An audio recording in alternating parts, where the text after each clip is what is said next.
night we've got the open mic at KGB Red Room, live New York City, East Village.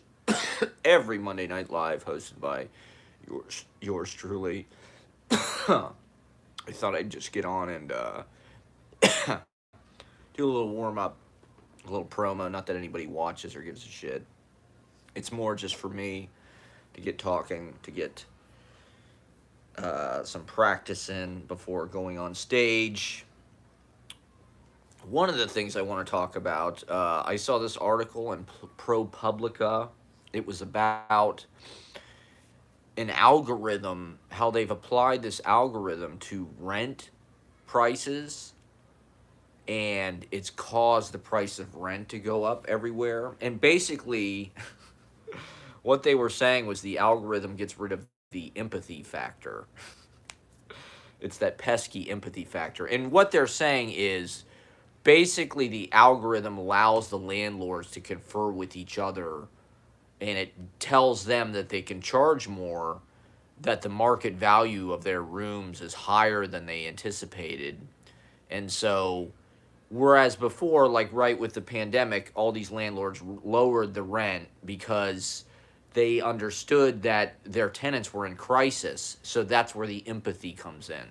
The landlord's intuition was to lower the rent. Whereas what this algorithm has revealed to them is that actually they can charge more. They don't have to lower, and that was unexpected to them. There sort of instances, right, where your landlord might give you a break, or they might not charge. I mean, particularly I think with small mom and pop landlords, that's who I generally try to work.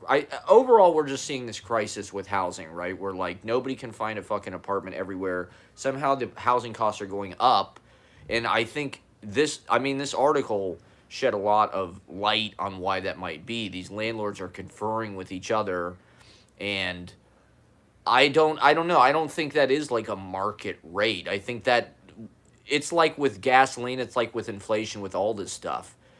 There are monopolies that have bought everything, and so they can raise the price of everything, and what the hell can we do about it?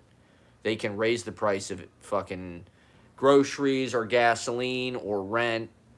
Now there's all these corporate landlords and shit. Those are the kind of people that are more interested in getting as much money as they possibly can out of their property, rather than like trying to help people or just like have steady tenants. They don't give a shit. They'll find somebody else.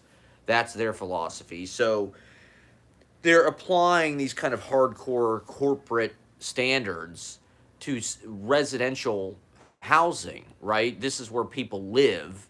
This is not necessarily, I mean, the function of building the housing stock is not to make a bunch of shareholders rich. The function of it is to keep people in houses. And so, I mean, I think that's one thing that everybody's noticed over the past couple years is how rent has gone up like a lot. You know, I saw a room on Facebook today. It was $875, and it was in, I don't know, Greenpoint or something. And they were like, "This is a super cheap deal. This is a steal." It's like $875 is not like a small amount of money. I mean, it's when I moved to New York, you could get a room for maybe $600. That was like the cheapest you could find. I was paying $900 for a big room when I first moved here, like the size of this, like a huge, high ceiling, nice room, $900 a month.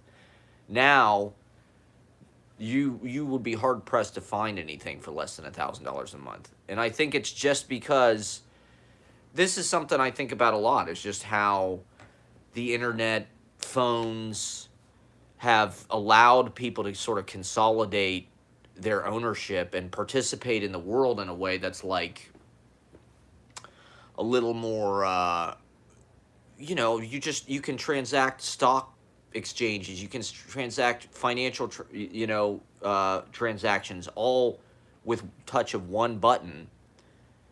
And so it's like moving to New York, for example, right? You used to have to find an apartment in the Village Voice, classified ads. You'd have to call a phone number. You'd have to walk around neighborhoods looking for places.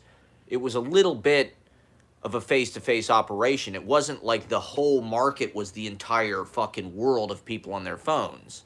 It was like you had to come here, maybe you had to deal with a broker, but it was generally like there were things that kept people that narrowed it down that weren't just financial.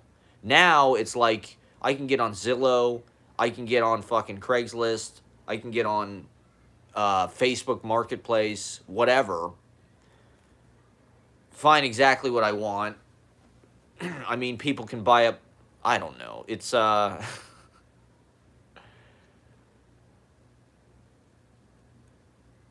tech thing is just like taking fucking over everything. It makes me sick.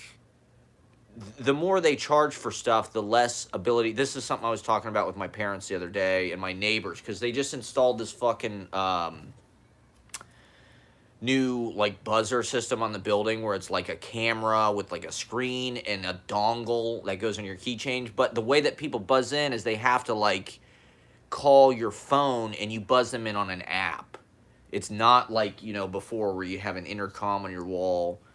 And it's like this is excluding like the people that live downstairs are older. They don't have cell phones, they don't have smartphones, they don't want smartphones. They have a fucking landline.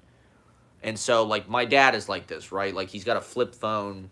He's never had an email address. He's never used the fucking oh yeah, it's this guy, Kiwi Mountain. Yeah, we were talking about this. $870 is pretty good. What I'm saying is the fucking laws need to change. You know what I mean? This should be illegal. It shouldn't just be like, oh, the marketplace has decided that your apartment's actually worth $300 more than you've been charging. This is something that happened with my brother right before the pandemic. His lease, he renewed his lease in March 2020 or April 2020. So it was literally right when the fucking pandemic started. And his fucking landlord raised his rent at the beginning of the pandemic. Probably because some fucking algorithm or some computer thing told them, hey, you're not getting the market value or what you could potentially get. Whereas the landlords, they used to be isolated, right? It was hard for them to confer with each other. It was harder for them to find out what other people were charging, what the market value was. Now, it's all on the fucking internet. They get in Reddit forums, whatever. So, I mean, this is something we were talking about the other day. Rent prices, right? And it's just like, you're fucked. We're all fucked. Like, there needs to be blowback. It's not just a crisis of supply either. I think that's a lie. They want to tell us that, like, we have a housing shortage or we have a crisis or we have and it's like, that's true and it's not true. There's more fucking houses in this country than there are people to live in them. At least that's what I've heard statistically. And, like, there are things they could do to change. I mean, one thing they want to do in New York, they want to tear down the shorter buildings and build taller buildings, right? That's their arguing is like more people want to live here. The only way they can do that is to build up because there's like a limited footprint. And I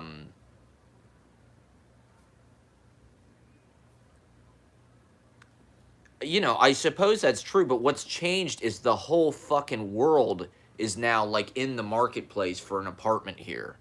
Like, if I live on the other side of the world, I can get on my goddamn phone and find an apartment in New York that I could use as a pied-a-terre. I could buy real estate there. I mean, that's what a lot of these fucking rich people, ultra-rich people from all over the world, they buy real estate in New York because it is a good place to park their money. This is something we were talking about the other day. It's just like the real estate value is one of the best things to do with your money because it's that thing like land, God isn't making any more of it, right? And so, like, you want the real estate value to be expensive, right? When you have that kind of money and you're just you need something to launder it, like a Russian oil fucking tycoon or whatever, Chinese mafia. These are the people that own real estate in New York, Saudi Arabian oil people. This one guy I worked for, he was uh,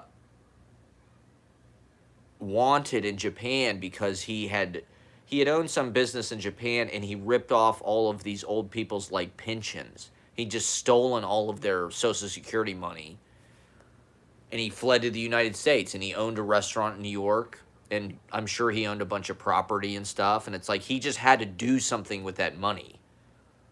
There's some sense that like New York is not like as crime ridden as it was, but it's still a mafia crime place. It's just like it's all parked and couched in these like financial transactions and shit now. It's all like, oh, I bought a condo in Trump Tower. I bought some penthouse apartment that cost $200 million because they've stolen hundreds of millions and billions of dollars through fucking illegal shit. And so it distorts the real estate value for the rest of us, right? Like the property taxes go up in the neighborhood because now there's more expensive real estate. There's richer people. Richer people want to move there. They can pay more. And so when the property values go up, that's when the landlord has to fucking charge more. That's what they always, the way that they characterize this, it's always like, oh, it's these small landlords. It's these mom and pop landlords. It's like, it's not. There are mom and pop landlords. They're getting swallowed up by corporate landlords and by these kind of tech fucking organizational things. I can manage my property through a fucking phone, through digital, through all of that stuff. It becomes a lot easier to do. And these mom and pop landlords, their property taxes go up so much, they either have to raise the fucking rent or they have to sell. It just becomes too much of a headache. We've seen this across all the fucking metropolitan areas in this goddamn country.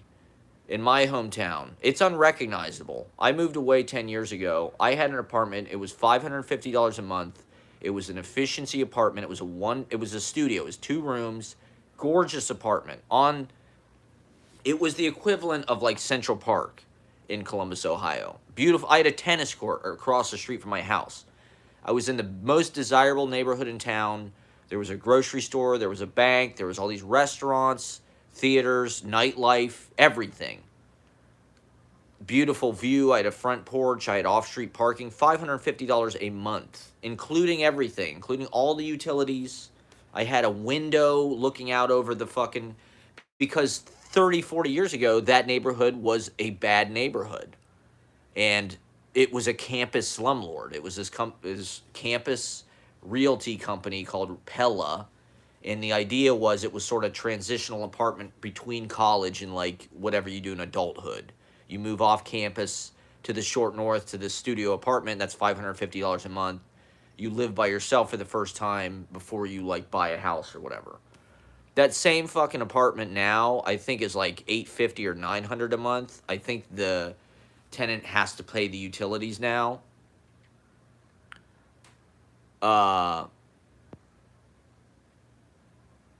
Like, I don't even know how much it is now. It might be 900 or 1,000. It's gone up, the rent has doubled in a decade. I like the idea of the government being a landlord. I mean, here we have government housing, right? A lot of it is not that attractive looking. But, like, in some sense, I'm in a government housing situation because I have rent control. I mean, I don't know that they would put rent control everywhere, but this is something that no one is talking about, and we're having all these problems with, like, inflation and shit. And it's like the government can do price control.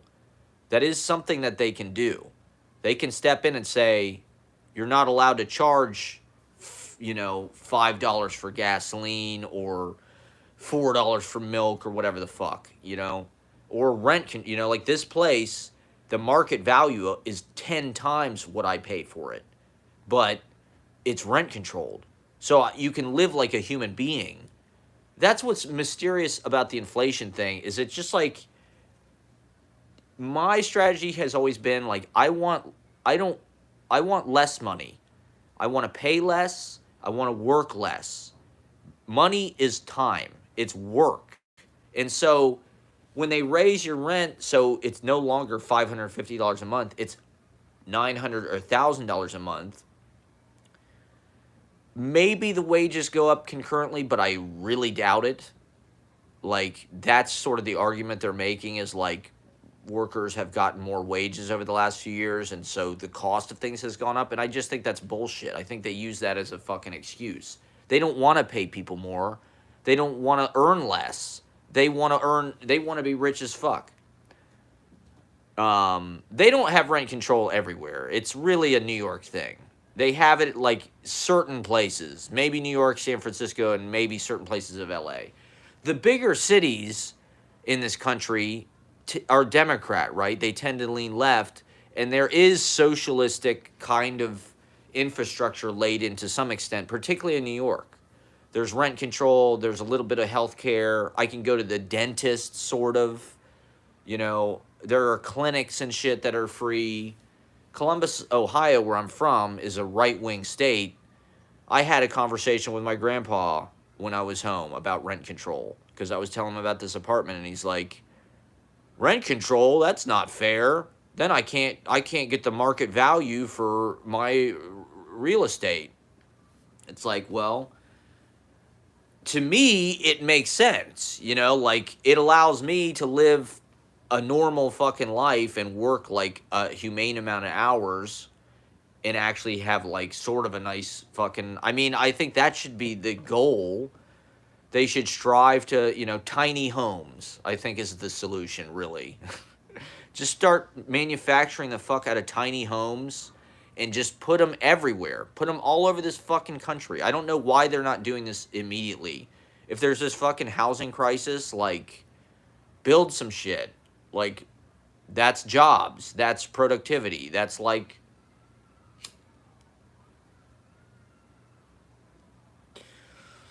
That's why I just don't really believe it. I just think that, like, they're lying to us. I think that they just want to charge more for everything. They want to charge the maximum amount possible, and they've decided that they're going to. It's clear that there's been some kind of group awakening with these landlords. Landlords are like a class of people in and of themselves. Rentiers, rentiers, people who live off of other people paying bills, right? I don't have to work because I own these properties and they provide me a passive income. That's like the goal of every person trying to get rich. Let me buy property and get people paying me. And it's like, that whole system was invented by fucking landlords. It's not necessary. We don't need to pay rent every month. People should just be allowed to live, like during the pandemic, right? During the pandemic, everybody got money for free. There was an eviction moratorium, and they could just, like, work on their podcast or their music or whatever. They could, you know. If there wasn't a lockdown, it would have been an ideal situation. We need to work in the future, and people should already be protesting for this. This is the point. People are afraid to stop paying their rent or to organize with their other tenants. That's what your landlord is terrified of. There's nothing more terrifying to business people and to landlords than when their employees and when their tenants organize. Organization is how we defeat these fucking people. And not paying rent, boycotting. Nobody does that. In New York, there's all this sympathy for the landlord. The mayor's a landlord. Eric Adams is a fucking landlord. And he's like, oh, we gotta take care of these landlords. Fuck the landlords. The landlords are the reason why we have this wage slave fucking life.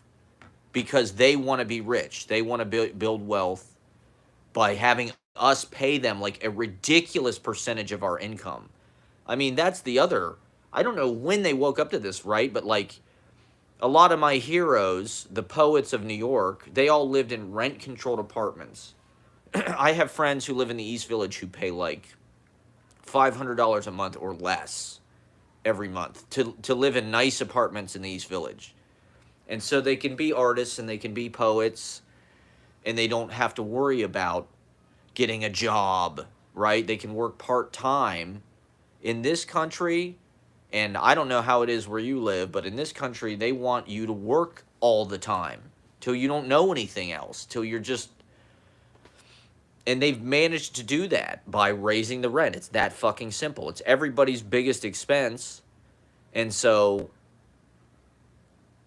to even cover, I mean, first of all, your average person working a full-time job can't even afford a one-bedroom apartment anywhere. Like, that economically is just skewed, right? Something is off. Like, they want to keep a circumstance where you have to work more than your share just to make ends meet. That's where they're setting, like, the calibration for our economy. It's not like, let's get you an apartment that's like $400 a month. Let's get you a one-bedroom apartment that's like $400 a month with like a nice location. And like that way you don't have to work that often.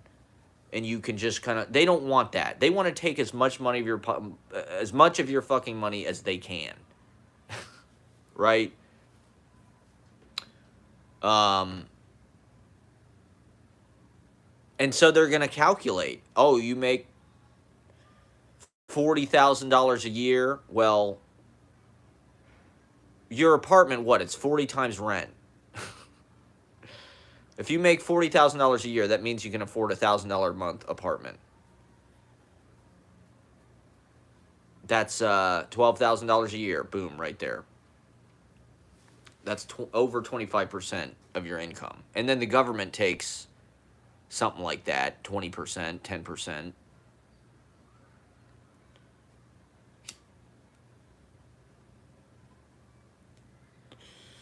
There's a lot of people who pay a lot more than that. It's like, it's the biggest factor in our lives. Our rent and our living expense is the single biggest factor in our lives. It decides what you are going to do with most of your time, how much money you pay in rent, and they are making it so you cannot avoid paying a large, like you're going to need to have a full-time job. And even then, you're going to have to live with a bunch of roommates. Like, I mean, part of the issue here is population. The population is growing and like the number of places to live not necessarily growing. But it's just wealth distribution. That's all it is. It's fucking wealth distribution.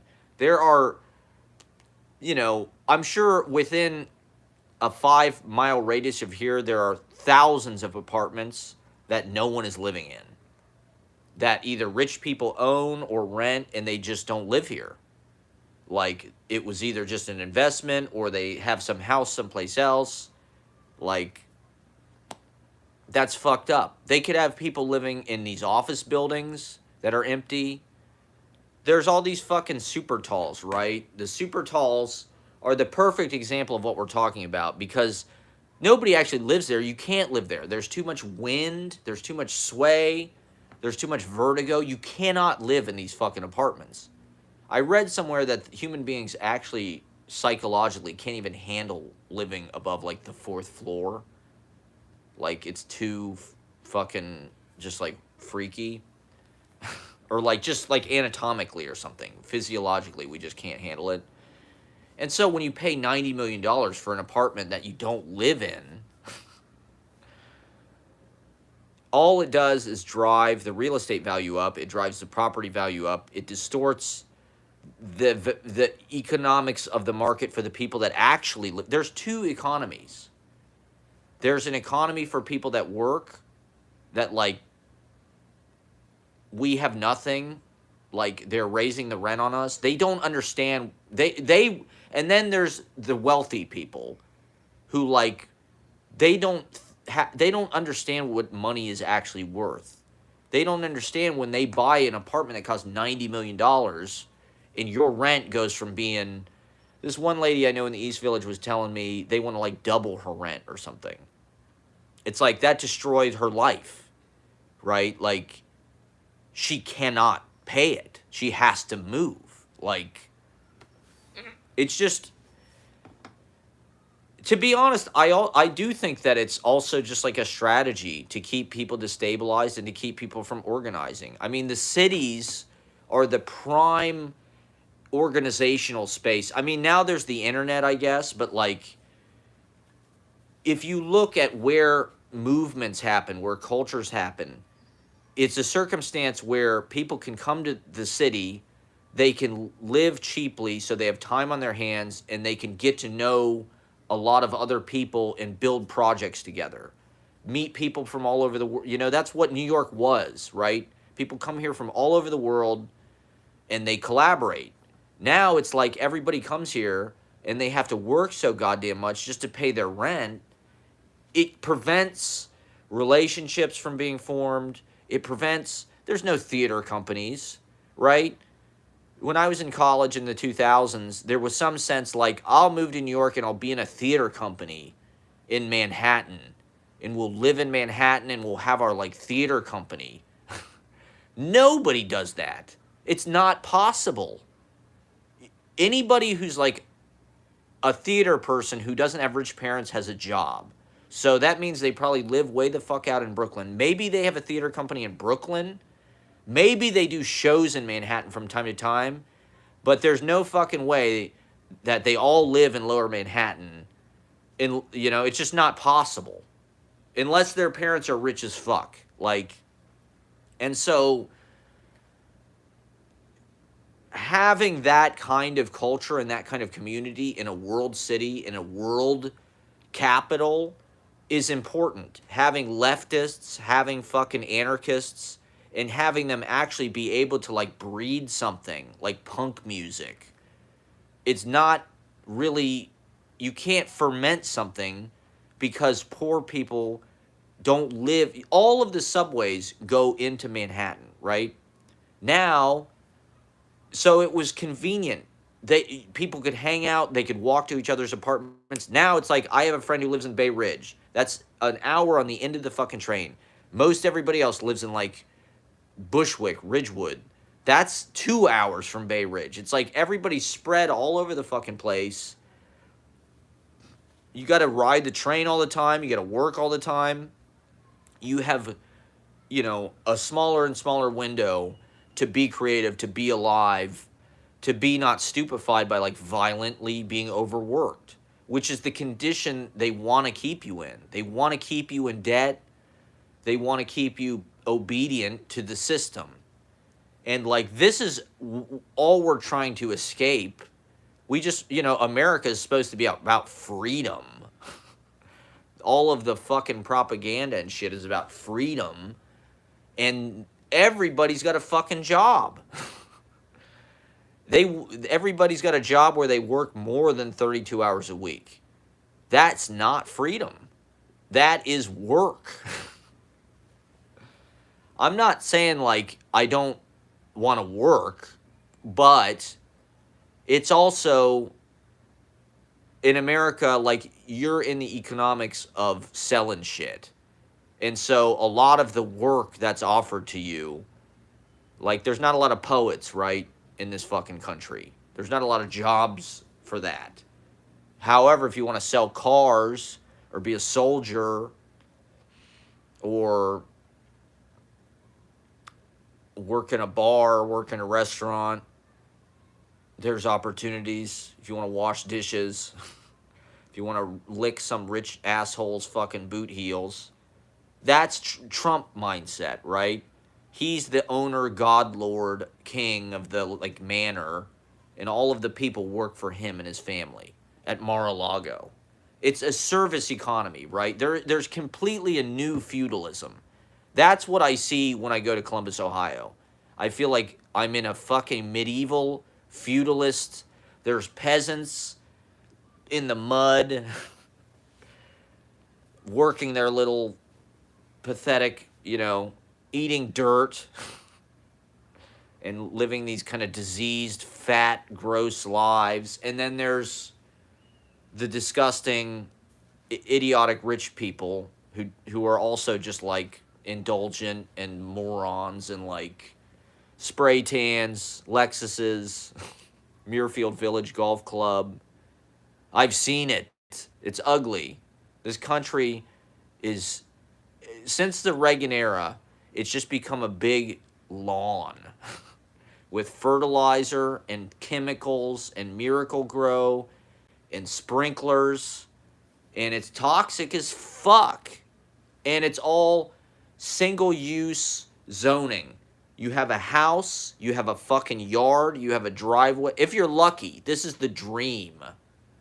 The American dream is to own a Lexus, get a new car every year. You want to be in that, you want to be in the executive class, right? That's really what it is. There's the executive class and the shareholder class. We work for them, right?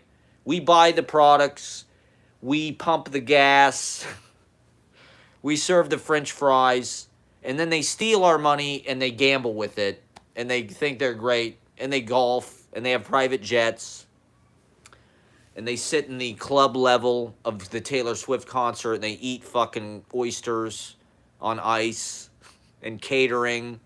They're at catering. And the rest of us, the standard of living is definitely... It's an interesting question. I would definitely say it's going down because just like internally, people are feeling more and more desperate. I don't know if that's programmed or what. Like I'm saying, I think people have to work more to have less. Although I think we're tricked into thinking that and we're kind of bribed into thinking we have a good standard of living because we have toys, we have phones and jet skis, and we go to concerts, and there's enough bells and whistles. We have Xbox. I mean, the phone really is all you fucking need. The phone is the ultimate pacifier ever. It completely programs people exactly what they want you to think. Oh yeah, fucking rent's going up everywhere. You'll never be able to get a job. We're all fucked. Like, the ice caps are melting. Fucking, Putin's gonna drop a nuke. Fucking Kanye West is an anti-Semitic maniac. He's gonna buy the right-wing, Oh man, I saw Imrata's baby daddy on Thompson Street the other day. I wasn't impressed. I gotta go on the record and say that. Gossip, right? TMZ, Drudge. The president's getting a blowjob. The president paid off Stormy Daniels $100,000 and he grabbed her pussy. Ain't that America? I mean, like, the standard of living is getting tackier. Absolutely. America just keeps getting tackier and tackier. I suppose it's always been tacky, but the craftsman like aspect of it. America, I think there was a strong craftsmanship. And maybe you had this in Europe too, but this is something I always hear boomers bitching about, is like America, they used to know how to make shit. I got tools that I bought in the fucking 50s, craftsmen, and they were so fucking well American made, I still use the son of bitches. Now you buy it, and the shit breaks in like a year because it's cheap Chinese crap, is what I hear the redneck people say. It's cheap crap that they make in China. We used to know how to make shit. I think that there's probably some truth to that. We live in such like a shifting, amorphous, intangible world that like it makes sense that we wouldn't really make things, or like we're not tactile in the same way. There's a vagueness to our tactility. We just swipe and shit. Swiping and the phone, it's imprecise. It's not like chiseling a fucking sculpture or some shit. It's not like laying bricks. Like when I look at New York, right? If you look at the building, 100 years ago, they knew how to build shit. And so to me, that creates a higher standard of, like, this apartment. This apartment, to me, has a much higher standard of living than, like, let's say a new condo apartment, simply because of the craftsmanship, just the way that it's built and the way it's designed. They were more in touch with reality and practical usage. Now everything is designed on a fucking computer, and like it's so like focus grouped or algorithm. Like I'm saying with this rent, it's not like, oh, my tenants need a break, so I'm gonna like give them a break. It's like, oh, the algorithm told me I can charge them $600 more, so fucking I'm gonna do that. Like that's the world we live in now. That's why movies are the way they are. Why we have all these fucking Marvel movies and Star Wars movies, because like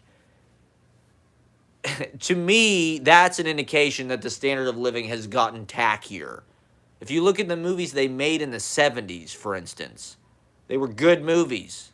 The Godfather or Woody Allen movies, or, the New Wave, Hollywood New Wave, Bogdanovich, Terrence Malick, foreign films. They knew how to make shit. Dennis Hopper.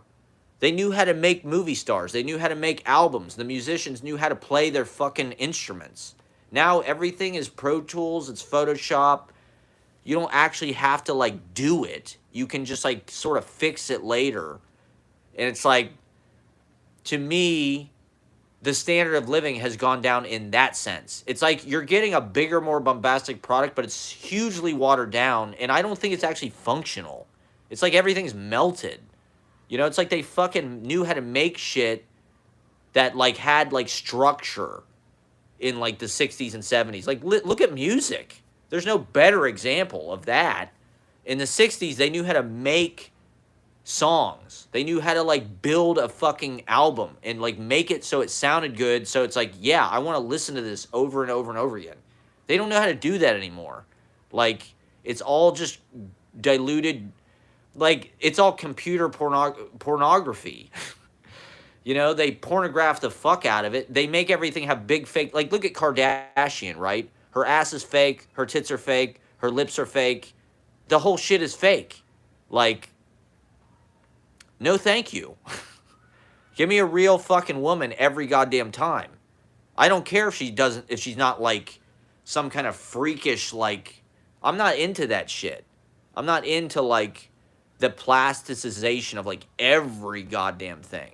And so food, right, is another example. It's like, yeah, I can go out and get, like, Chipotle and shit for $10 and, like, stuff my face, but it's like, that's not really the same. I can't go to a fucking restaurant and get, like, an actual meal that, like, has integrity and time and, honor and, like, tradition. And I mean, there's interesting things happening with fusion and shit, but most of the food we eat is empty. It doesn't have any ingredients that are actually, like, vitamins and minerals. There's no nutrition in it. It's just calories. It's just big fat silicone titties of just, like, juicy chicken nuggets or whatever. And, like, Big Macs or whatever. Fast food, right? 100 years ago, the people that were eating fast food, I don't know what they'd be eating. Probably something they cooked themselves, I imagine. Something they grew. To me, like, that's a higher standard of living, because that's how human beings are supposed to live. We're supposed to, like, be able to, like, take our time, garden, cook, learn how all the fucking spices and shit. Oh, what does this do? Oregano. Oh, that does this. I grew the fucking shit myself. It looks like this. It smells like this. Now, I think you'd be hard, fucking pressed to find anybody. That's a great question, the tackiness to make something of substance. Because I don't want to say, like, there's nothing of substance out there. Like, I think that was, and looking backwards, like, it was a different world. Like, examples of things I would say that use the tackiness or, like, take advantage, like, I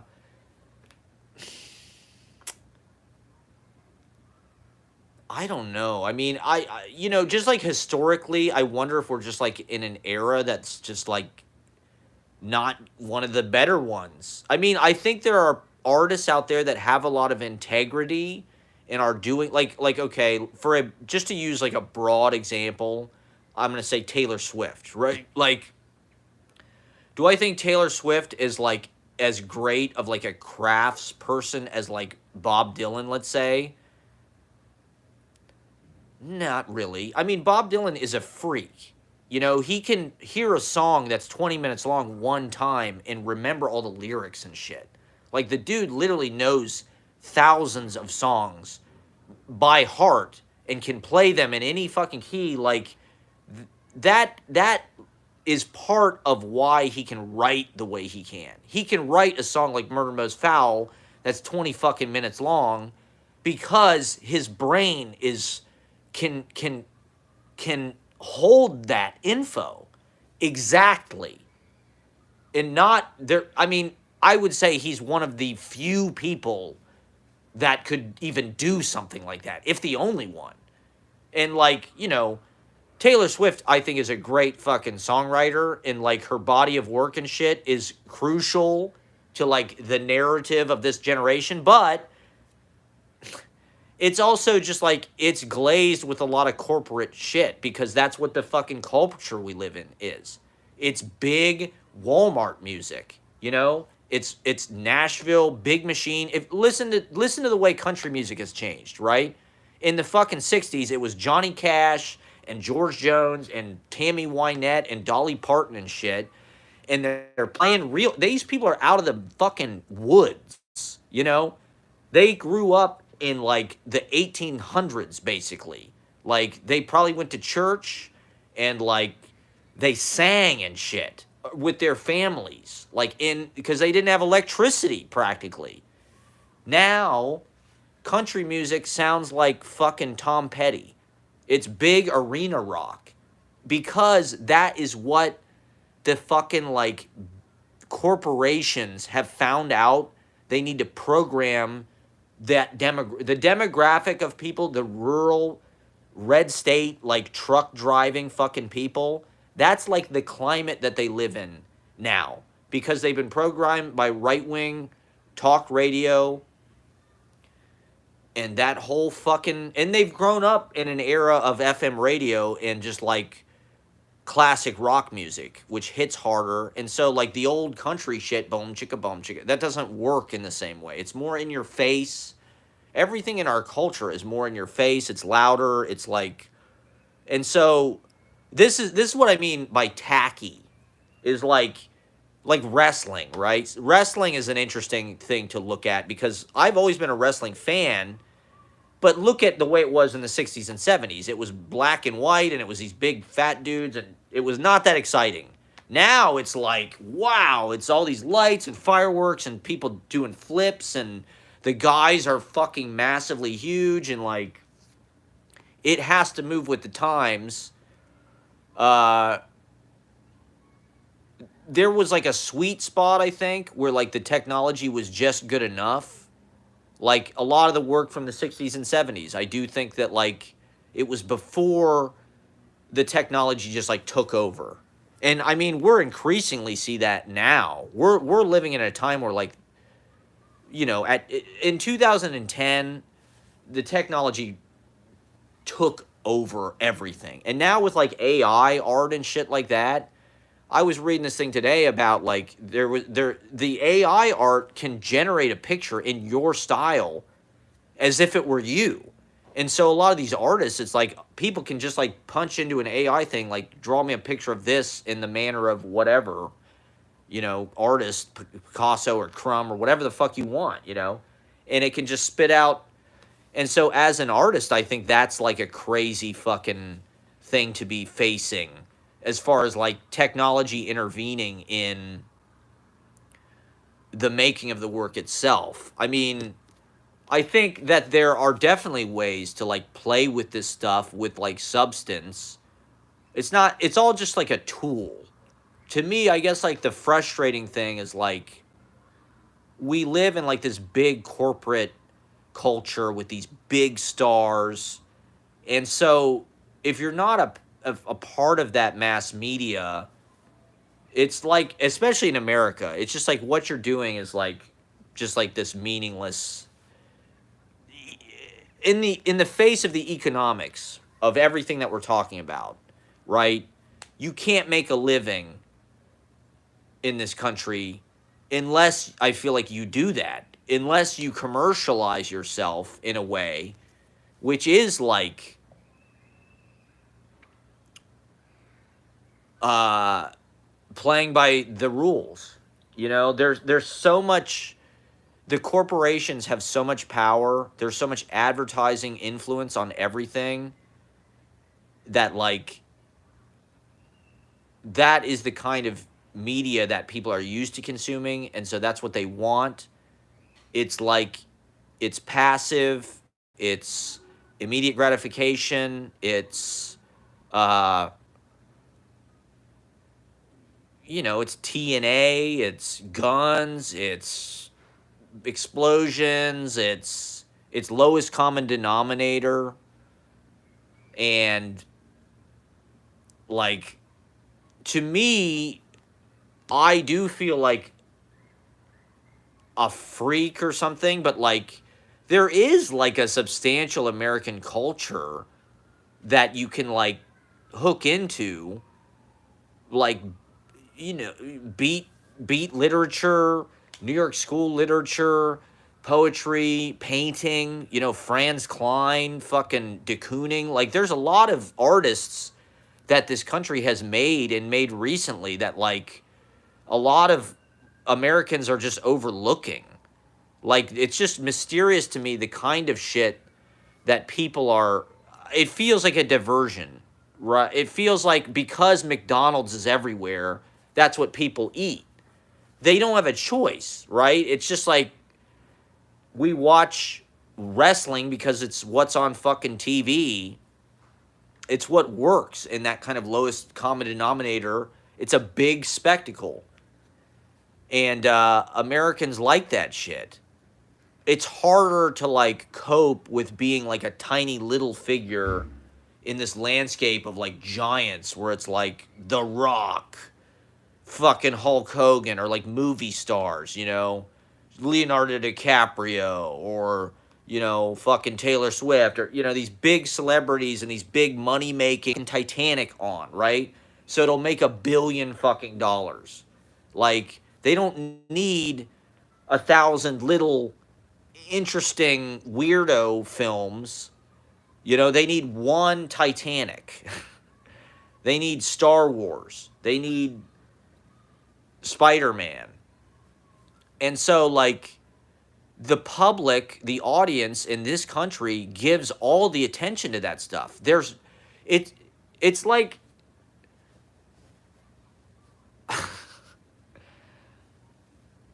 I do feel like it's like control. I feel like people just accept this because there's so much, Budweiser, Nike, Pepsi, these companies, they will not pay for your show if it disturbs the public or if it doesn't get viewers and shit. Like they want stuff that's going to cause people to buy their product. And like to me as an artist, right? This is a conflict I've always had being a performing artist, being in front of people. Is like I don't want the audience to be like passive or like you're stupefying the audience or you're just like hypnotizing them and making them more like asleep and more like, wow, look at the, like if you think about like a Rambo movie or something, or, I grew up in the 80s, the action movies of the Reagan era were like all insanely violent. And like, I'm not saying that like people shouldn't watch violent movies because like they're disturbing. You really want to watch, like to me that's like a miscalibration of like these people are like zombies. The fact that they can watch the last Rambo movie where he just literally just massacres all these like Southeast Asian people. He kills like hundreds of people with like a chain gun. Like they're not even people. They're just numbers. They're just extras. There's no humanity given to these people at all in this movie. And it's like, as just a human being, how are you not alert to, how can you even watch that and enjoy that? How are you not alert to, like, this is incredibly, like, dehumanizing and, like, sick, actually. Like, this is, like, sick. This movie is, like, the people that made this are, like, fucked up. Like, that's what I feel when I watch a lot of Hollywood shit. And I'm different, you know? I'm not saying that, like, most people just accept it and they go, yeah, well, this movie kicks ass. And to me, it's like, they've been conditioned, you know? Not everything has to be like this brutal, in your face, violent, punching, shooting, running, jumping. It's just not interesting. That's the big problem I have with it. It's like not real. It's like some kind of nightmare.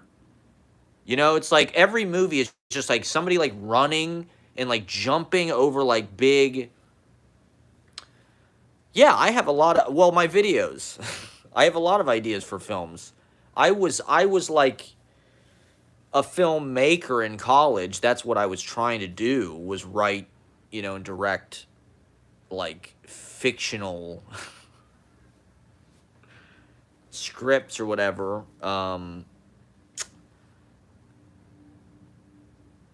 The kinds of movies that I would like to make, I don't even know where they exist in the culture anymore. You know, like, this is what I mean. Like, in the 90s, there were, like, independent films, which were, like, actual stories about real life. Like, My Own Private Idaho. There was a lot of them. Things to Do in Denver When You're Dead. You know, Wes Anderson movies kind of started out like that. Steven Soderbergh movies, Sex, Lies, and Video, Barton Fink. It'd be like unimaginable that they'd make a movie like Barton Fink. Who's gonna make that fucking movie now? Marvel Studios or Disney Plus or, you know, like those were the movies I was raised to watch and the movies I wanted to make, and now they like don't even exist. Like, even the directors that came out of that, Tarantino and Wes Anderson, they make these huge movies now, right? Like, they're not making these small little like $2 million movies. Nobody does. I don't think there's a market for them, actually. That's what I see when I go on Netflix, or you know, you'd think with streaming there'd be a streaming service that's like the indie film like streaming service, and it's like, you don't see those fucking movies anywhere. Maybe Amazon Prime or something, but like, I had a lot of good ideas for movies, actually, in retrospect. And my movies were all like about, you know, like when I was in college, I wrote a lot about like the war. One of my scripts was about, you know, just like at the time, and looking back, it was a good way to frame it. It's like, the script was basically about a kid who was graduating high school. There was all these wars happening, right? Iraq and Afghanistan. And the question was, like, how's he going to pay for college? And so the script was about, like, avoiding joining the army and, like, running away from home, basically. And but, like, you know, I wrote that in 2004 or something. And to be honest, like, that was, like, for people my age, that was, like, the huge, looking back, that's been, like, the huge cross that people have had to bear, is, like, their student loan debt, right? Everybody took out shitloads of student loan debt. And so that script was, like, a pretty interesting take on that. And it had, you know, montages, and it wasn't really a realistic idea of, like, what life was like necessarily, but I think just, like, psychopoetically, it was actually, like, it would have made a really interesting movie. And I've had a lot of scripts like that over the years that like, oh, I should have made, I should have made this or that movie. I mean, movies are they're just harder to make. It requires a lot more equipment, a lot more people. The sound has got to be good, the lighting's got to be good. Like, my movies were not that good, like, technologically. The lighting was bad and the sound was bad. But I was shooting on mini DV cameras. This was before DSLRs and all that shit. But I wish that Hollywood would make everything's a fucking superhero movie now. Like, this is something Alan Moore was saying, beware. Everybody's hungering for these stories that are like good guy, bad guy. Good guy beats up bad guy. He said beware because that's where fascism comes from. That kind of thinking lends itself to fascism when people are thinking in terms of like, we got to beat up the bad guys and shit. It's a police type thing. And so even the shit that's like not superhero movies, everybody, like the Elvis movie, it was a superhero movie. Or even Breaking Bad. Breaking Bad was basically like a fucking superhero movie. That's more or less like one of the frameworks for how they told the story and how they arced it, even though it was like not about like somebody with superpowers necessarily. Even these fucking Star Wars movies, those newest Star Wars movies, they don't even exist as far as I'm concerned. Those things are not legitimate. They should have let George Lucas made them. They were just like the Star Trek movies. They're exactly what I'm talking about. They're like these fever dreams of just like people running around and like jumping over like gaps and like almost falling off shit that's really high. Every single movie is literally that. It's like, I'm running, I'm jumping from an explosion, and oh my god, like I almost fell, and like I have to like climb up, and like now I'm running again. It's like it's all CGI. It's not real. Like, this is not interesting to watch. I'm watching somebody run through like a fucking green screen. Like, there's no emotion, there's no character, there's no insight into like our actual lives at all. It's literally just playing with action figures. It's like, and I like playing with action figures, but like that's what children do. Like, Americans are children. They're in a state of arrested development, and they're militarized as fuck, right? I think 9/11, I think something switched. After 9/11, like, everything became militarized and, like, security state. All these superhero movies, they just feel like 9/11 to me. They feel like going to the airport and taking my shoes off. Every fucking superhero movie looks like the airport. It feels like going through security at the airport. Like, that's what I think when I see fucking the Avengers or Spider-Man or any of this shit. I see the TSA. And, like, no fucking thank you. Like, I'd rather see a real movie about an actual person. Like, I don't know why. I mean, I do know. They don't even do that on TV anymore. Like, it's all science fiction and fantasy and shit on TV. It's Game of Thrones, House of the Dragons. It's Lord of the Rings fucking show. It's like there's no shows about real people. Like, it's all fanboy fucking. I think it's just because the internet is like, whatever you're into, you get on the internet, you can read every fucking, you can go so deeply into the world. You meet other people who are into it. And so it's really since the internet that like these fanboy cultures and these sort of things that were niche, right? Like Star Trek conventions or comic book. It used to be you were a fucking nerd if you like comic books. You were a goddamn nerd.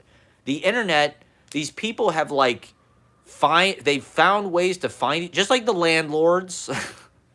They found each other, and through like forums and shit, you know, you can go so deeply into the lore of every little thing about whatever your fictional universe of choices, if it's Game of Thrones or all of them, you know, their escapism, their the corporations want people to like this entertainment so they don't see how badly we're being fucked and how badly our standard of living is going. This is what I mean by the standard of living has gotten tackier, is like people don't know that their standard of living has gone down because they're watching big flat screen TVs and eating fried chicken and gravy and pizza and stuffed crust pizza and hot wings, and they're drinking 2 liters of Pepsi. And so they're fat and stupid, and they're just watching wrestling. And they're watching titties on Game of Thrones. Oh man, this guy's fist fucking his own daughter on Game of Thrones. This is some fucked up shit. Shit, I gotta watch the next 20 episodes. It's all fallen off. It's bread and circuses, right? It's bread and goddamn circuses. Let's keep the bells and whistles. That's something that like McLuhan said, right? Is like now everybody kind of has the same standard of living because everybody drinks Coca-Cola. And that's true and it's not true. I mean, the ultra rich are on super yachts and they're drinking $16,000 bottles of wine. They're not living the same standard of living that we are. But like the environment is getting trashed.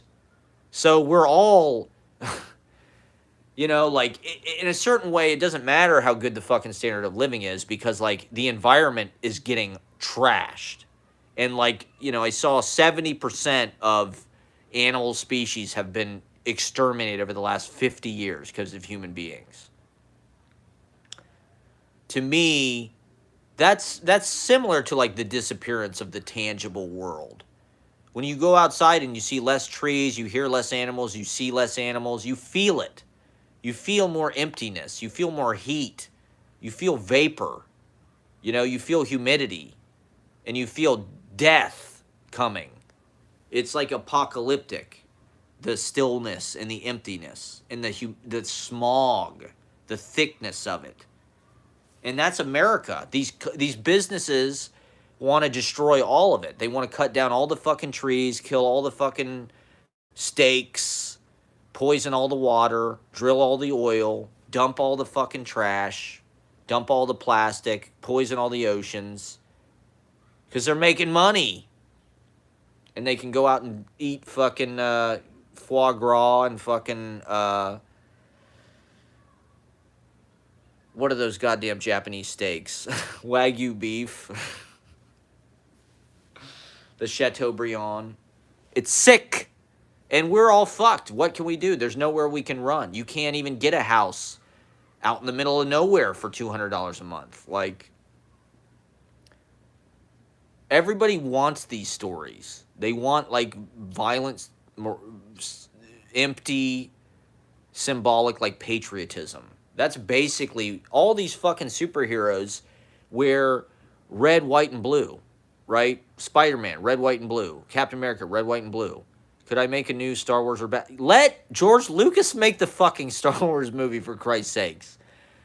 Kill J.J. Abrams. Let's kill J.J. Abrams, first and foremost. See, this is what I mean, that the entertainment industry is turned upside down, because this guy sucks.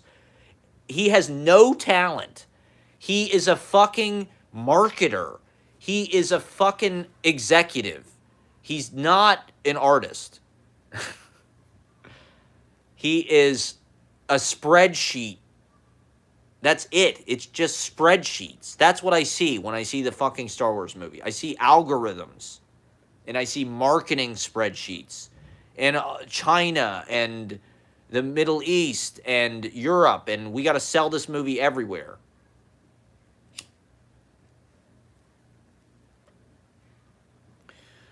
Fuck Batman. That's all I have to say about Batman. I'm so sick of fucking Batman. I'm so sick of the Batman. Fuck Batman. Seriously. Like, Fuck Batman. He's not that interesting. We've got enough Batman. And to be honest, they haven't made an interesting Batman movie since Michael Keaton, or since, yeah, Val Kilmer. Well, since Schwarzenegger. Those were interesting movies. Those Heath Ledger, the Christopher Nolan Batman movies were sick. They were Bush era propaganda. They were like waterboarding. When I see fucking Christopher Nolan Batman movies, all I see is Abu Ghraib and Saddam Hussein being hung. That's what those movies were about. And like maybe they reflected the times, but the times got real ugly. And I don't give a fuck about military grade Batman with his big tank and his stupid ass, like, I don't give a shit. Like the Heath Ledger Joker. I remember when that fucking, the picture, when they debuted the picture on the internet, it was a sensation because it was a new thing. And good for fucking Heath Ledger. But like, the world is like sick and poisoned, and people just like have just like acclimated to it. The music, it's just like gotten really like dark over the last 30 years. I'm not into that shit, to be honest. Like, that's why I'm drawn to art made like before 1980. Shit just like really changed a lot, and just like darker, harder, more hardcore shit, more violent. That shit has like creeped its way into all of our media in a way that like people just accept. This is what I mean, is like, these things do matter. Like the movies, that's why I live my life in the world of poetry, because it's the only place I've found that like hasn't gone completely berserk. Like there's still, I mean, there's things about it that are part of like the kind of hypocritical modern world, but like, at least on an artistic level, the poets are like, they're still calibrated to like the vibrations of like our real life. They're still calibrated to like what it is like to just like go to the store, go to class, go to work, come home, you know, have a relationship, have friends, smell flowers, go to the forest, whatever it is. Poets are still like kind of living on like human sized level. The way they talk, their work really takes a look at everything in life. And it kind of like, to me, that's what art is for. It's like, it's refreshing what my experience. It's sort of freshening up. It's helping me see it better. It's helping me get the most out of it. And when I watch an action movie with, you know, a bunch of murder in it, I can do that once a year or once every couple years. And okay, it's usually when I'm home for Christmas because I'm in regular America and I'm with my family. And that's just, this is what I mean. It's like, this is par. This is what people think is normal. They're calibrated to extreme violence. And maybe that's America, and maybe that's just human beings. Like okay, this Dahmer thing, right? This is something I want to talk about. Jeffrey Dahmer. This fucking Jeffrey Dahmer Netflix movie. Fuck Jeffrey Dahmer. Like, why give this motherfucker attention? Like, he's a serial killer. Like, why not make a movie about a poet? You know? Why not make a fucking movie about Eileen Miles or Frank O'Hara or something?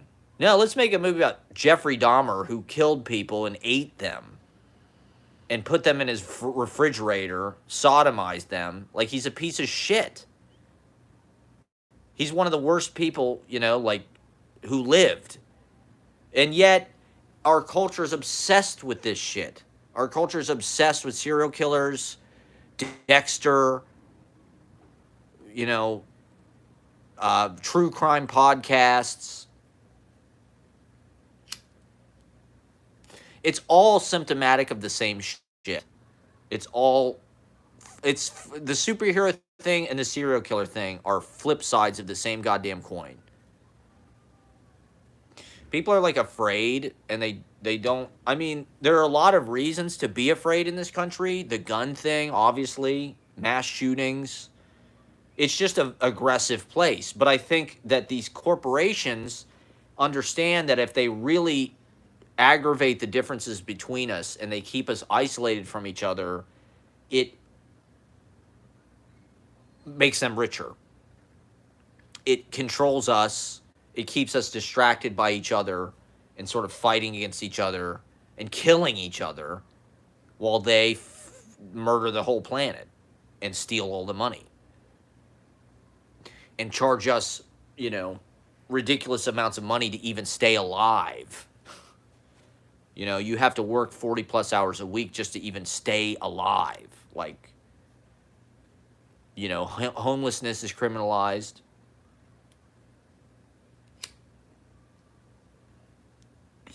Fuck Jeffrey Dahmer, man.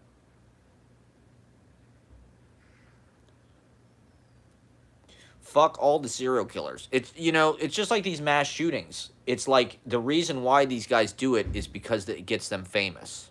And that's like what everybody wants in America. Everybody wants to be a celebrity. Or that's like one of the only things that matters. It's money and attention. And so, with the mass shooters, at least they've started to like not pay that much attention to them. They should do the same thing with these fucking serial killers. Not that as far as I know, there aren't really like a bunch of serial killers running around America right now that I'm aware of. But still, like, it's like this thing, like whatever you think about, whatever you talk about, even if you're like talking about negative against it, it's like you're still giving it power. It's like you're manifesting it. By paying attention to it, you're causing it to grow. You're giving it existence. People like Jeffrey Dahmer should be forgotten. Like, fuck Jeffrey Dahmer. Like, let's not make or Ted Bundy is the other one that, he's so handsome. Didn't Zac Efron play Ted Bundy in a movie or something? It's like, women have this weird fixation with, I get it because, like, it's their worst nightmare. That's part of all of this, is these are all like nightmares. Somebody, I think it was Scorsese, somebody the other day said, film is a dream. Like, and I think that's true. It's not reality. And so these movies they're not really, like you can't really blame them. They're just dreams that like the population is having, but they're also nightmares. And I think like we get the dreams that the studio like wants us to have. Like they want us to have the Christopher Nolan Batman movies because it's all about military and like big fucking war. It's not Adam West. It's not, the Bat Dance. It's fucking dark. It's terrorism. It's Bin Laden. It's Bush. It's that whole era, It's amazing, the Bush era and the wars, the way that the curtain was drawn. A big part of what we're saying here is the entertainment industry and the standard of living thing plays a huge part in distracting us and placating us and keeping us complacent. Nobody protested those wars, not until much later.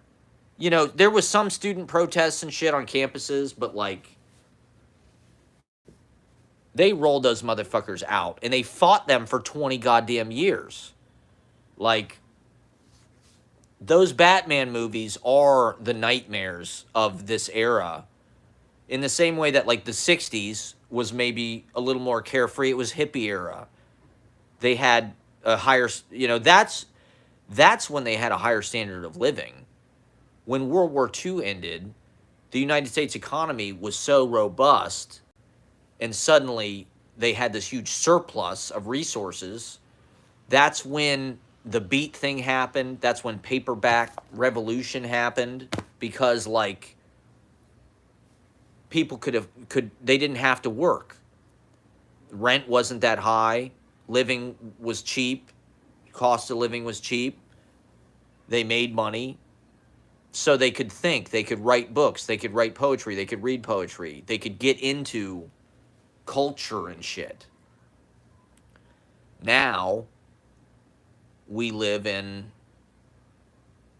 the opposite of that. Like, it's not that there isn't wealth, it's just that, like, the people who have the wealth rewrote all the rules, so they killed the government, they killed the socialism that you're talking about, the Great Society.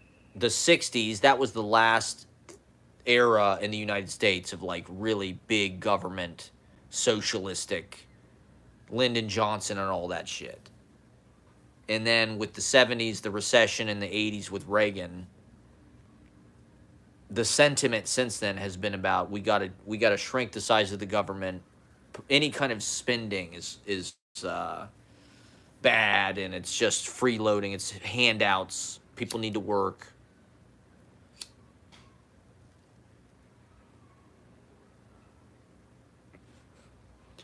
And I mean, America is still like the biggest economy, and like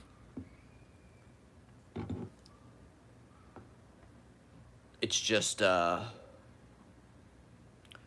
corporations have really consolidated their power, and like brands are a big part of that, right? I mean, this is another reason why I have suspicion of all these Marvel fucking movies, Star Wars. It's all branding, right? You know who else had good branding? Hitler. But it's like, it's all just branding. Same with the corporate, Pepsi. It's this logo, it's these colors. It's very simple. Same fucking thing with superheroes. Their look, their color scheme, their name. It's the same fucking thing. It trains people to think in these terms. Uniforms, us and them, villain, hero. I mean, it's sort of more complicated than that in some ways, but like, to be honest, I just am not interested in that kind of shit. I'm not interested in genre at all as an artist. I find genre like this weird necessity. Like, to me, that's why I like poetry, because it seems to be like writing without a genre in a way. Autofiction, I suppose you could say. I mean, even though autofiction has been kind of been appended as a genre kind of term, to me, it just means like not having a genre. I'm not into genre. I'm not into fantasy. I'm not into crime. I'm not into detective stories.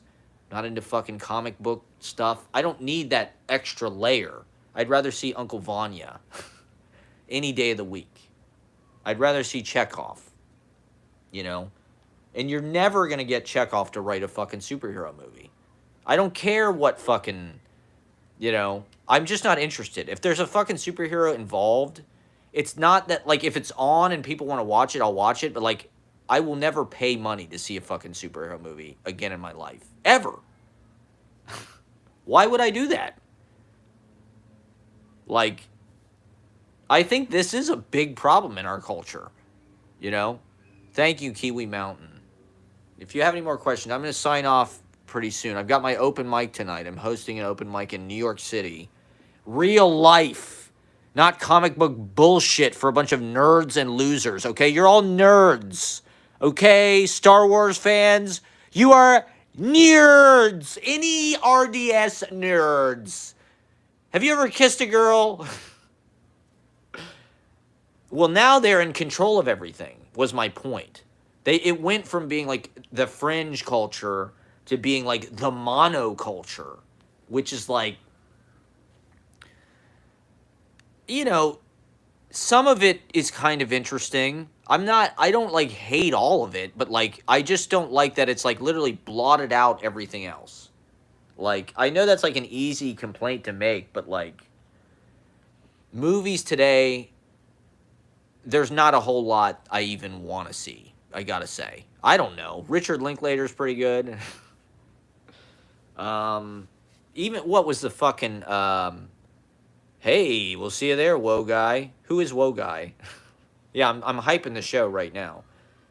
We were talking about monoculture and corporate American. This is part of what we're doing with the open mic, is we're trying to show the raw ingredients of real human beings with talent and ideas, telling human stories, face to face, IRL, no CGI, no fucking capes. Give me a break. I went as Batman for Halloween when I was in kindergarten. That's all you need to know. And like I was Spider-Man a few years. I don't know. It is what it is. Um it's not what it is. I mean, this country has gone to hell. You know, that's what we're talking about. The country has gone to hell, and people could it's because it's like the movie Idiocracy, right? That's a documentary. That's a factual dispatch from the front lines. It's gotten worse. I mean, when that movie came out in 2007, it was already rung true. They spend a lot of money to dumb down the education in this country, so nobody has any critical thinking skills, and they'll just accept. And I think people want spectacle. I'm skeptical of spectacle, but I think people want CGI, they want perfection, they want THX sound, they want big screens, IMAX, 3D, all of the bullshit. Americans love that shit. They love bells and whistles. They love showmanship and sparkles and flash and fog machines and video screens and pyro. We love fucking pyro. That's what wrestling is. Wrestling is all the trimmings. It's P.T. Barnum. It's the same shit. It's just dazzle them with bullshit. Or what was it? Dazzle them. My dad would always say, baffle them with bullshit. You got to keep them dazzled, you know? It's that razzle dazzle. That's showbiz, right? And America is the number one showbiz country in the whole fucking world. I mean, you know, the entertainment output of Los Angeles and this country, Netflix and all this shit, it is crucial, I would say, to like just like the world consciousness. It's unfortunate that it's all these cop shows about fucking men in tights. But I keep seeing, what was it the other day? They're mowing down like shitloads of forest to build like a production studio in Atlanta or something. Netflix is like building all these sound stages everywhere. They're building like one in New Jersey. And they're mowing down like all this fucking like natural forest to like build one. And so all these people are pissed. I mean, what's the difference? If it's just a business, which it is, like to me, these movies, like none of them have any fucking soul. They're just like being rammed down our throats, man. Oh yeah, Rick and Morty's sweet. Yeah, that is true. A lot of people mention like BoJack. I've never watched any of that stuff, but like apparently like the story arcs and shit are like insane. Bob's Burgers is supposed to be really good. To be fair, I don't have really any streaming services. All I watch is fucking YouTube. I watch wrestling videos on YouTube. Shoot interviews, recaps. I watched a whole Hulk Hogan career recap the other day. Bischoff, 83 weeks. That's an interesting, okay. Cartoons are connecting to the human experience more than movies at this point. I'd say that sounds cool. I like that. I'll check out some cartoons. Yeah, Eddie Guerrero. That's right. It was his birthday the other day. Yeah, Eddie Guerrero, that's right. Well, they were talking, somebody was mentioning him on one of the podcasts too. Legend. I mean, it's amazing how great that guy was, because people really do talk about him to this day. Like, Eddie Guerrero does get regularly mentioned, which is cool, you know, because he has been, it's been 15 years or something. But cartoons. I wonder why cartoons. Well, I think it's that, like, it's a visualization. we get so much reality now through social media and through phones and shit. I think maybe that's one reason why, like, all the content has migrated to these, like, more, like, I don't know, visualized or stylized. Like, cartoons are, like, uh, did you ever watch Dr. Katz? Dr. Katz was basically, like, a radio show. It was like they improvised a lot of that, I think. And, but the visual, if it would have been a live action, I don't know. Yeah, I think that's true. That makes a lot of sense. Cartoons are easier to digest. We can take a step back from reality because it's not real. Yeah, I would agree. It puts a little bit of a frame between it and like a distance, but it also it aestheticizes it, and so like people just like that. I think. I mean, like for instance, like with my drawings, right? I people with my books, a lot of my books, I'll put a drawing that I drew on the cover, and like people will be more vocal. I think it's just something that's like we're just drawn to stuff that like looks beautiful. Like it causes it's like music that sounds good. It's just like it's beauty. It's adding beauty to your life. A poem kind of does a little bit of a different thing. A poem adds beauty to your life, but it's not so much like an object. Well, like a cartoon is sort of similarly aestheticized where it's like the look kind of tells you something about the world. And it you're right, it makes it fun.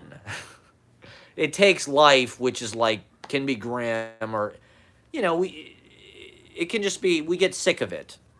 I think we need the stylized mirror.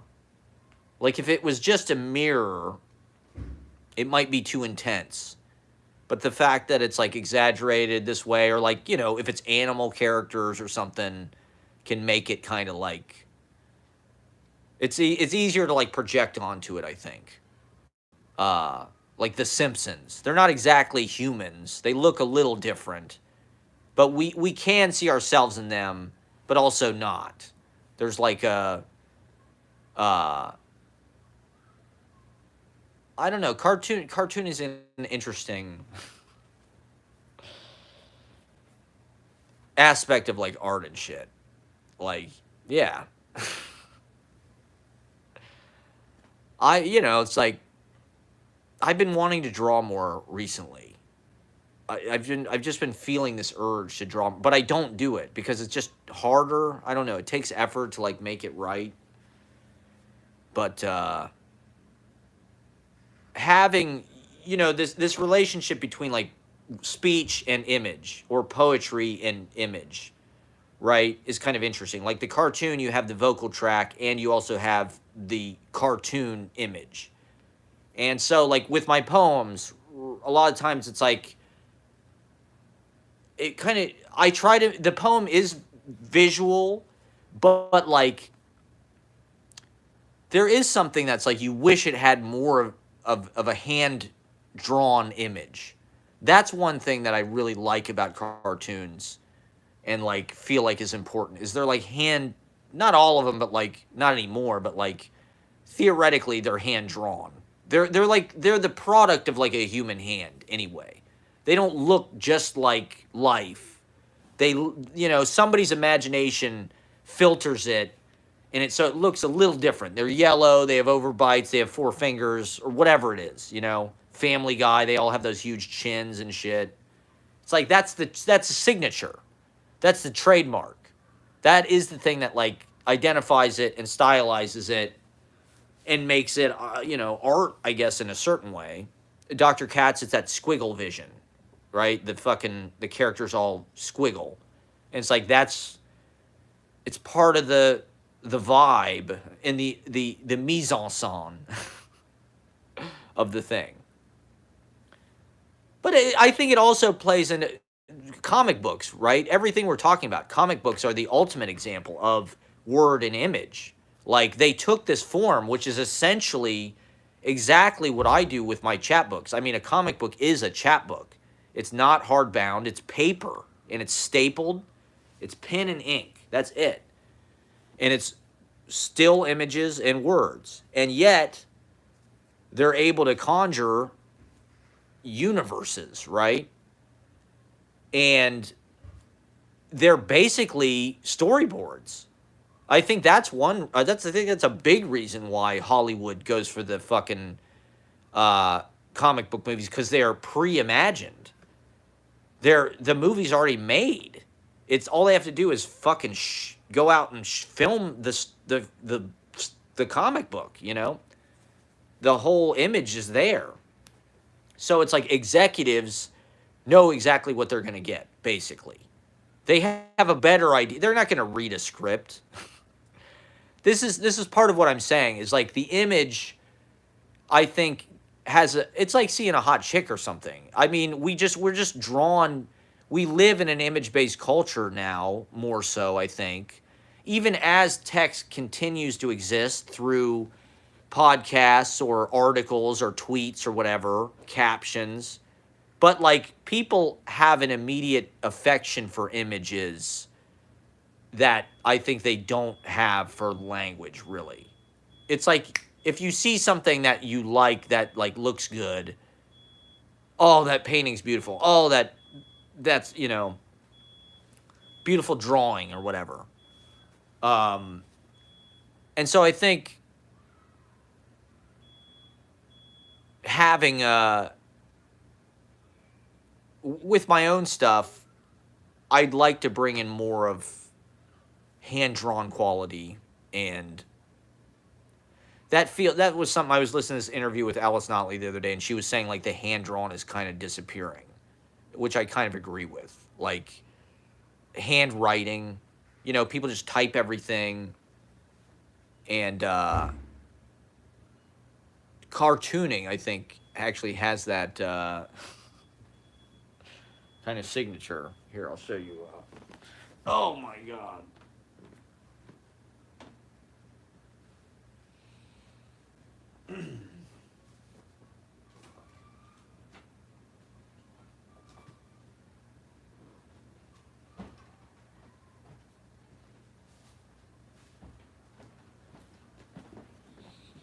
So it's like this chapbook, right? City Life. As I was writing it, I take my notebooks everywhere and I write it as I'm out in the city. I was in the West Village. This is, I think, West 4th, and it's right across from St. Ambrose. So it's West 4th and Perry Street. And so it's like, you know, a lot of my books, you know, the inside is just text. And, you know, a lot of my books look like this. You know, there's no image on the cover. It's just text. And, you know, part of my intention with that is, like, I want people to see, to read it, to make the image in their mind's eye. Because I do feel like our culture favors images. Like, people like good-looking images. And I think with cartoons, that's one aspect of what we're talking about. You can kind of sneak in content because people think it's a cartoon. It's like, oh, it's cute. You know, like, I think The Simpsons is good at that. When it first came on, it was like, oh, it's a cartoon. It's innocuous. It's for kids. Cartoons are for kids, right? Only little kids draw comics, or only kids read comics. And, like, I don't think that that's true. I think more writers should do both. I was looking at, because there was this New York art book fair right over here the other day, and they had a lot of Raymond Pettibon zines. I'm not sure if you're familiar with him, but he was a flyer artist. He did a lot of flyers for Rupi Kaur. Raymond Pettibon did a lot of flyers for Black Flag. In fact, I think he designed a logo, maybe, which is iconic at this point. I mean, he's a great artist, but he's kind of both. He's a poet and he's a painter. And so, like, on the one hand, I do think that, like, images can be deceptive, and we shouldn't trust the look of something, even though we do. Everybody trusts the way something looks, and they judge things based on the way they look. And this is something with, like, the woke moment we're in. I still think people are being judged on how they look. It's just the standards have changed. Instead of thinking, oh, this is, you know, somebody who, now it's just like you're still judging everything based on the way it looks. If you, this is something I've seen with comedians a lot, because I think comedians become comedians because a lot of time people are laughing at them because they're short, or their voice is funny, or they're tall or something. So people kind of put them in that role because they look, funny. And so, like, they just kind of, that might not be who they are at all, but they kind of start to do that because they get attention for that or something. But, with phones and the internet, it's just like images are everything. They're everywhere. Instagram. I mean, with the internet, you've seen that as the technology has gotten better, like, it's gone from being a text medium to an image medium to, like, now a movie fucking medium. Now everybody can film a goddamn movie and just send it out instantly anywhere. And so, like, people still need to, like, use their imagination, see things in their mind's eye, and be able to read something and visualize it. And so with a lot of my books, I wouldn't put an image on the cover because I want people to read the thing. And the idea is, as a reader, it causes you to have to be active, because an image just gives everything to you. When you watch a video, you don't even really have to pay attention to it, and you can kind of get what it's telling you. It just gives it, it's automated. An image is all there. Boom, it's Kim Kardashian. There she is. It's all there, Reading, you have to do it. It's like turning a crank. It's like you have to make the bicycle go. And so if you don't read it, and so, some of my chapbooks I don't put pictures on because I know people like the pictures. And a lot of times they'll buy it just to get the picture because they like the picture. And that's cool, but it's just surface. And, like, the real images are in the book. And so with this book, it's city life. These are, this is a chair on Charles Street patio where I always used to sit, and this is West 4th Street. So the images help kind of put people in to the book. And they just look nice. I mean, once again, people like images. They like cartoons. They like, I don't know, for whatever reason, that's just appealing to us. And so, this book, this was my, like, selected that I put out a few years ago. That's a self-portrait that I drew on, at Think Coffee on Bleecker and Bowery. And I scanned it on my ex-girlfriend's 3-in-1 scanner, printer, fax. And that's another self-portrait. And so once again, it's like these poems, the images, I do think my poems are cartoons, actually. That's what I'm getting at. I think my poems are like cartoon captions that are missing the images. A lot of time I'll, like, think of a funny line or just, and I do think that, like, cartoons are kind of poems, actually. When I was in school, that's what I did to survive in the back of the classroom, is I drew cartoons and I wrote little poems. And so they're really existing the same. And to me, that's like ut pictura poesis on the most elemental level. As is painting, so is poetry. They equate in a way, the word and the image. And so, like, I think it's natural for the two to coexist. And in a certain way, I do feel like almost my poems are, like, missing the cartoon.